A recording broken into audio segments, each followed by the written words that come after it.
देखिए, बहुत उन्होंने सारा तो नहीं पढ़ा जजमेंट, थोड़ा जजमेंट पढ़ा है और उन्होंने यही कहा कि प्रामा फेसाई पूरी फाइल में, चार्जशीट में कहीं पर कुछ ऐसा नहीं मिला कि जिससे हम ये कह सकें कि prima facie there is evidence against any of the accused who has committed any criminal offence, therefore he came to the conclusion that they were discharged.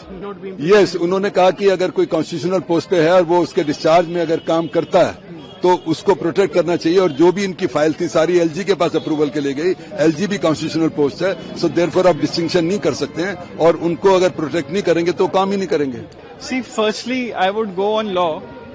On law, the general observation of court is that the rule of law is supreme. The criminal justice system or the criminal prosecutions are there to convict real culprit, and it is not an instrument to make illegal charges against anybody. That's the general perception, just the general law. On specific, after going through all the evidence and statements produced by the CBI against all the accused person, court has said that it has gone meticulously over all the statements, all the evidence which is produced by CBI, and not a shred of evidence, not a shred of allegation can be said to cross the threshold of the charge, and that is why the court has discharged them, saying that there cannot be any allegation which can be held to be true in this matter. Court has also said that the whole formulation of excise policy which was done by the government was done through institutional safeguards. It has gone to all the stakeholders, including the Honorable LG, and there cannot be any doubt on the mannerism and the way the policy has been framed.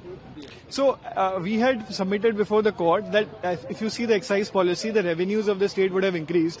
The liquor has become cheaper because there were discounts which were offering. People from other states are coming and buying. So if the customers are happy and if the government is earning more revenue, where is the allegation of any wrongdoing in the excise policy? The court has vindicated that issue and has gone threadbare to all the evidence, all the data, all the figures which are presented by CBI, and has rejected them, saying that not even a prima facie case is made out against any of the accused persons. So it was the case of CBI that there were 3 legal opinions which were taken during the time when the excise policy was framed, and these opinions were not put in the cabinet note, and there was some imagined cabinet note which was there, which was destroyed by Sri Manish Sisodia and the other accused persons.